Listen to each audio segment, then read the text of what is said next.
I was staring at the digital clock on the kitchen microwave, counting the seconds until I had to leave for the neurological specialist I'd waited 6 months to see. I didn't see my father, Raymond Blackwood, move until his shadow eclipsed the display. He didn't ask, he demanded.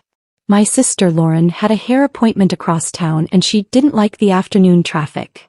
When I told him no, that my health wasn't a pawn for Lauren's vanity, the world exploded into a shower of white sparks. The first slap caught me across the cheek and the second sent me reeling against the counter until I saw stars. I didn't scream. I didn't hit back. I simply slumped against the tile, let the ringing in my ears become a dial tone, and started a mental log of the incident. Before I tell you about the static load that finally caused the Blackwood legacy to snap, and how I used my father's own greed to bury him, let me know in the comments. Have you ever been the disposable daughter until you finally stood your ground? I'm reading every story. Most daughters would have been on the floor crying or packing a bag in a blind panic. But I am an emergency dispatcher. I spend 40 hours a week as the calm voice in the ear of someone whose world is burning down. I deal with structural failures of the human spirit for a living, and panic is a luxury I discarded years ago. What I felt as I looked up at Raymond wasn't fear. It was triage. He stood over me, his face a violent shade of mahogany, his breathing ragged. Behind him, Lauren was leaning against the doorframe, checking her cuticles, looking bored by the drama she had orchestrated. She looked at me not as a sister, but as a broken appliance that was refusing to work. I checked my internal pulse. 85 beats per minute. Elevated but controlled. I wiped a trickle of blood from my lip and stood up, smoothing my shirt with the same steady hands I used to guide a frantic mother through CPR. 10 feet away, my father was already turning back to his coffee, convinced his authority had been restored. He had no idea that while I was seeing stars I was actually seeing clarity. I looked at him, really looked at him. Raymond played the role of the hardworking, grieving widower perfectly for the neighbors, but in the reflection of the stainless steel toaster I could see the truth. He was a pathogen in our home, a man who had spent 2 decades treating me like a zoning violation in Lauren's curated life. He raised his mug in a silent, mocking salute to his victory. A look that said, "Checkmate, darling." He thought he was the architect of my life. He thought I was just the invisible support beam that would never dare to buckle. I picked up my car keys from the counter. My hand did not shake. I walked toward the door, passing Lauren without a word. I wasn't going to the hair salon and I wasn't going to be silent anymore. Raymond thought he had just won a skirmish over a car ride. He had no idea he had just handed me the evidence I needed to demolish his entire empire. In the high-stakes world of emergency dispatch, there is a concept we call the golden minute. It's that initial 60-second window where you decide if a caller's panic is going to infect you, or if you are going to be the anchor that holds them to the earth. When Raymond's hand connected with my face, my golden minute began. I didn't see him as my father at that moment. I saw him as a level 1 emergency, a volatile threat in a domestic disturbance that required immediate containment and clinical detachment. I've spent 5 years sitting in a dim room behind 4 monitors, translating screams into actionable data. I've learned that emotion is just noise that clutters a frequency. To survive, you have to filter it out. As the stars in my vision faded into a dull, throbbing heat, I didn't focus on the pain or the sting of betrayal. Instead, I ran through my mental protocol. I noted the time, 2:14 p.m. I noted the weapon, a blunt force strike with an open palm. I noted the witness, Lauren, whose silence was a form of architectural consent to the violence. Raymond was pacing the linoleum now, his heavy boots sounding like the rhythmic thud of a failing pump. He was waiting for me to cry, to plead, or to scream back, fuel for his fire. But I gave him nothing. In my line of work, if you react to the provocations of a disturbed subject, you lose control of the scene. And I was determined to keep control of this one. "The appointment is at 3 o'clock, I said, my voice as level as a horizon line. It was the same voice I used to talk a jumper off a ledge or guide a father through a breech berth. "I'm leaving in 5 minutes. Raymond stopped, his eyes widening at the lack of a proper reaction. He looked at me and saw a daughter who was supposed to be a pliable support beam. He didn't realize he was looking at an expert in disaster management who had already begun the process of documenting his structural collapse. To him, this was a family argument. To me, it was a crime scene in progress, and I was the one holding the recorder. In the architectural world, a zoning violation is a fundamental error. A structure built where it doesn't belong, encroaching on space it hasn't earned. For 20 years, Lauren has been the zoning violation of our family, expanding her footprint until there was no room left for me to breathe. My father didn't just allow it, he was the primary contractor. He spent 2 decades reinforcing her entitlement while stripping away my support beams, a process I think of as a series of structural insults. The first major crack appeared when I was 10. I had a high fever, the kind that makes the walls seem to vibrate, but Lauren had a regional dance recital. I remember lying on the sofa, shivering, while Raymond polished Lauren's plastic trophies. When I asked for medicine, he didn't even look up. He told me to stop being dramatic, because Lauren needed to focus on her performance. He left me alone in a dark house for 6 hours. That was the day I realized that in the Blackwood residence, my safety was an adjustable variable, while Lauren's whims were a fixed constant. As we grew, the insults became more sophisticated. Lauren got the new car. I got the hand-me-down with the failing brakes that Raymond didn't have time to look at.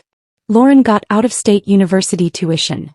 I got a part-time job in a local community college because one of us has to be practical. Every time I tried to point out the uneven load, Raymond would hit me with the same psychological masonry. Why can't you just be happy for your sister? Lauren learned the trade well. She grew into a woman who views people as scaffolding, temporary structures meant to hold her up until she no longer needs them. Sitting there in the kitchen watching her check her nails while I bled, I saw the culmination of 20 years of bad engineering. She wasn't just a spoiled sister, she was a structural failure in human form. Raymond had spent my entire life trying to convince me that I was the foundation meant to be buried so Lauren could be the spire. But he forgot one thing about foundations. When they finally shift, the whole building comes down. The silence following the level 1 emergency was a tactical void. Raymond didn't apologize. Men like him don't use words that require humility. Instead, he tried to issue a favor, the domestic equivalent of a settlement check intended to bury a structural defect. He followed me to the entryway, his voice dropping that jagged, aggressive edge for a tone of oily, bargaining warmth. "Listen, Ilara," he said, leaning against the doorframe, effectively blocking my exit. "I lost my temper. It's been a high-stress month. Why don't you skip that doctor's thing, take Lauren to her appointment, and I'll pay for your car insurance for the next 6 months. I'll even throw in a few hundred for that neurology bill you're so worried about." In the world of restoration, this is what we call a cosmetic patch. A bit of plaster and paint used to hide a load-bearing crack. He was trying to buy my silence for the price of a few bills, essentially offering a severance package for my dignity. He thought he was being a benevolent patriarch, providing a solution to a problem he had created with his own fist. I looked at him, my cheek throbbing in a steady, syncopated rhythm with my heart. This specialist appointment wasn't a luxury. It was the culmination of months of testing for recurring migraines that had started after a previous argument a year ago. To Raymond, my health was a line item he could negotiate. To me, it was my survival. "My car insurance is already paid, Raymond," I said, my voice cutting through his fake congeniality like a scalpel. "And my health isn't for sale. I'm going to my appointment. Move." The shift was instantaneous. The mask of the grieving, helpful father didn't just slip. It shattered. He didn't see a daughter standing up for herself. He saw a subordinate in open mutiny. The air in the hallway felt like it was being sucked out of a vacuum. "You ungrateful little..." He hissed, his hand flying up again. This time I didn't flinch. I watched the arc of his arm with the clinical precision of a dispatcher monitoring a storm front. The disrespect had officially escalated into an assault on my future. And as he lunged forward, I realized that the price of my freedom was going to be the total demolition of the man standing in my way. In the world of behavioral psychology, an extinction burst is the final frantic explosion of a behavior right before it stops working. It is the moment a spoiled child realizes their tantrums no longer command the room. When I pushed past Raymond and made it to my car, Lauren didn't just pout. She underwent a total structural collapse. I was halfway down the driveway when I realized I'd left my file folder, the one containing 3 years of neurological history and my insurance authorization, on the hall console. I put the car in park and ran back inside, only to stop dead in the entryway. Lauren was standing over the kitchen trash can. Her face was a mask of jagged, ugly satisfaction as she took my MRI scans and the handwritten logs of my symptoms and tore them into confetti. "If you're going to be so selfish, Alara, then you don't get to play the victim anymore," she hissed, her voice vibrating with a high-pitched, frantic energy. "You don't need a specialist. You just need to learn your place." She wasn't just destroying paper. She was attempting a digital-age lobotomy. She thought that by shredding the physical evidence of my struggle, she could erase the legitimacy of my pain. This was her bid for control, a desperate effort to maintain the zoning laws that kept her at the center of the universe. Behind her, Raymond stood with his arms crossed, a silent gargoyle overlooking the demolition. He didn't stop her. He looked at the fluttering white scraps and saw a way to force my compliance. "Now you have nothing to show that doctor," Raymond said, his voice dropping into a low, predatory rumble. "Give me the keys, Alara. Take your sister to her appointment, and maybe I'll help you request new copies next month." I looked at the ruins of my medical history in the bin. To them it was leverage. To me it was the final proof that this house was no longer habitable. What they didn't realize was that as a dispatcher, I never rely on a single system. Every document she had just shredded was already backed up to a secure cloud server I'd set up months ago. I didn't scream at her. I didn't try to save the scraps. I simply took out my phone, snapped a photo of Lauren holding the torn documents, and another of the bruises blooming on my cheek. "That was a mistake, Lauren," I said, my voice as cold as the morgue. "You didn't just destroy my records. You just provided evidence of malicious intent." I turned and walked out, the sound of her starting to scream again fading behind the heavy thud of the front door. The extinction burst was in full effect and I was about to let the fire burn the whole foundation down.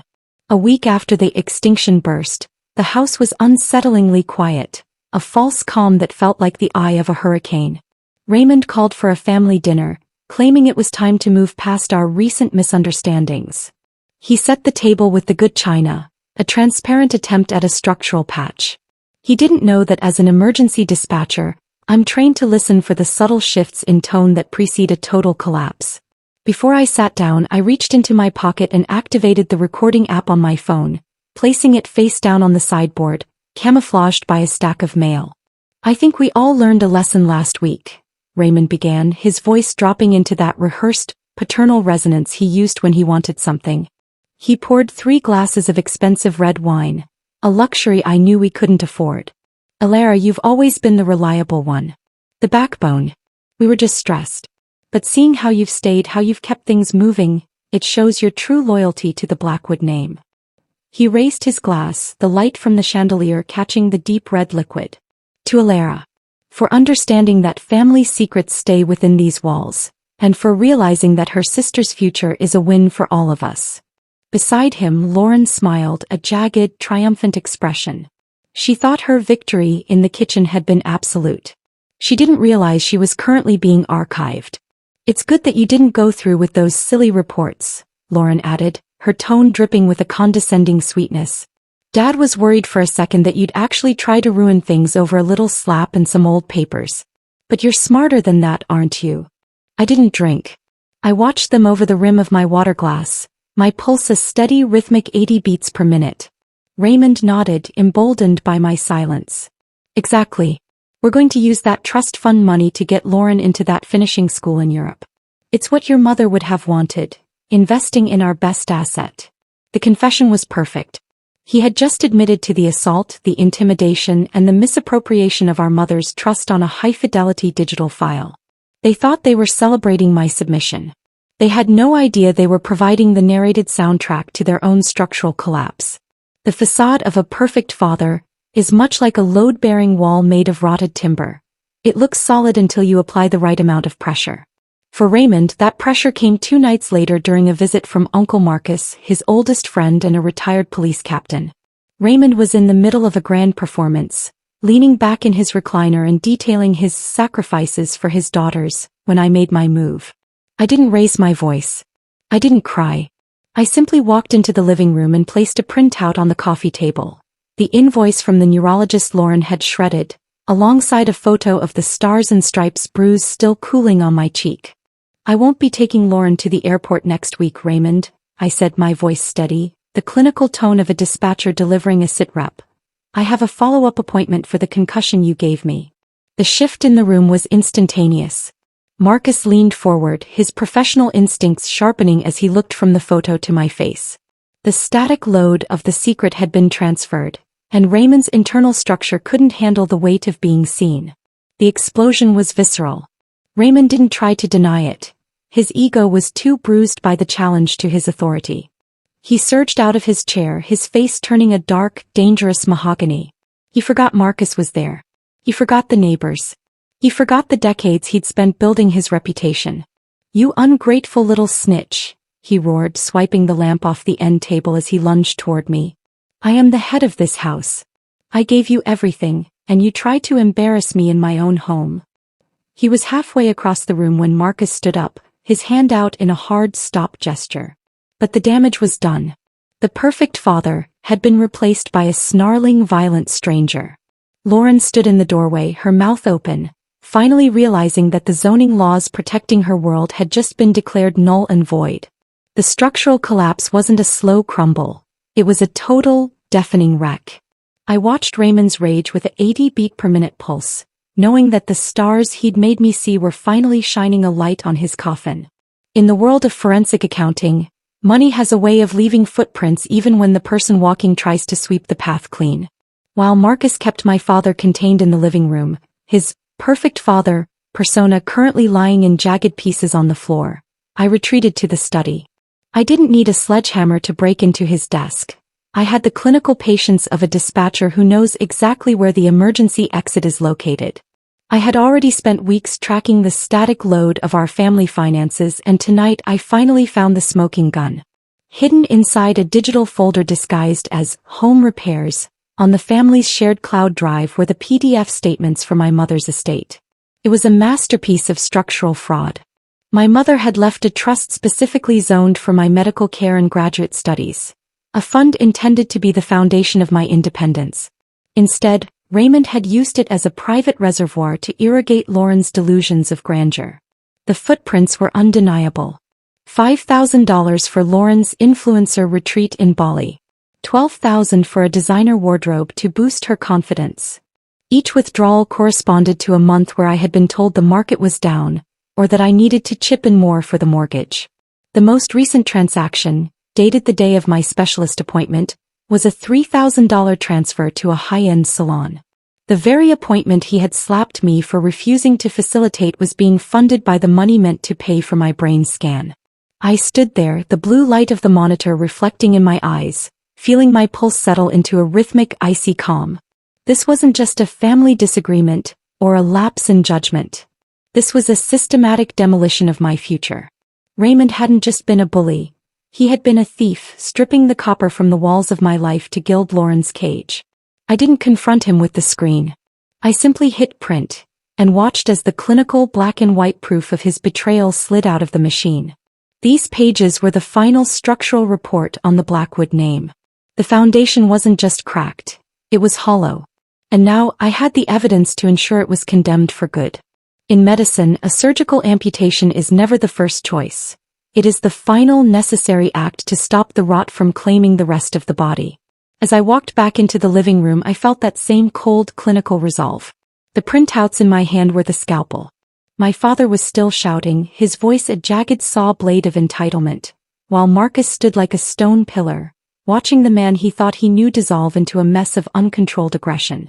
"Marcus," I said, my voice cutting through the noise with the authority of a dispatcher taking command of a chaotic frequency. "I don't just have a family issue. I have a criminal one."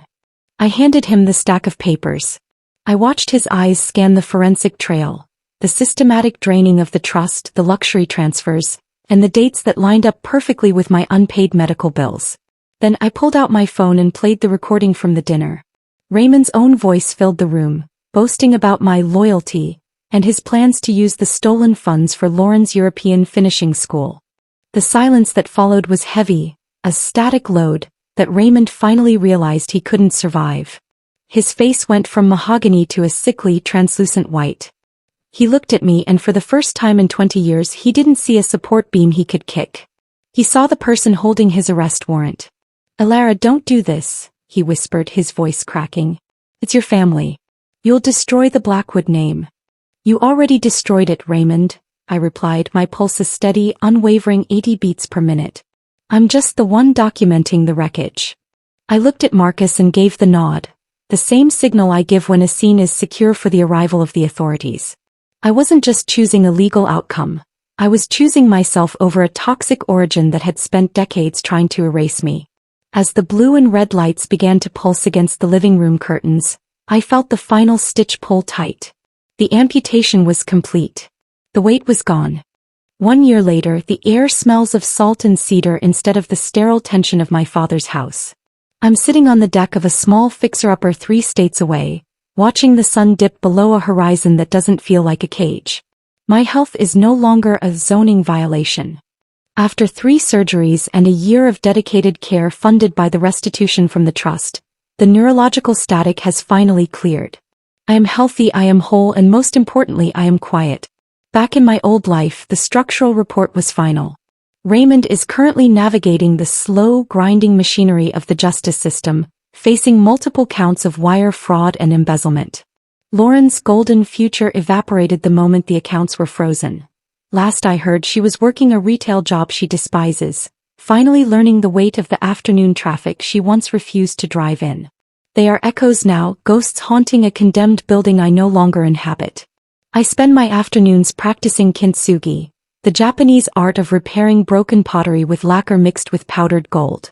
I'm currently working on a ceramic bowl that shattered during my move. As I carefully fill the jagged cracks, I think about what the competitor's story called the seam of gold. For a long time I thought a perfect life meant a smooth surface. No scars, no history, no breaks. But the Blackwoods taught me that a smooth surface is often just a facade hiding a crumbling foundation. The gold lines in this bowl don't hide the trauma of the break. They celebrate the fact that it survived. My life is the same. The stars Raymond made me see didn't blind me. They became the navigation lights that led me here, to a city where no one knows the name Blackwood, and I am simply Alara, the woman who knows how to rebuild. The breaks in my past didn't leave me weak. They fused into a seam of gold that is jagged, beautiful, and utterly unbreakable. If you believe that toxic family members don't deserve a seat at your table, hit that like button and subscribe to the channel. I'm finally home. Thank you for listening.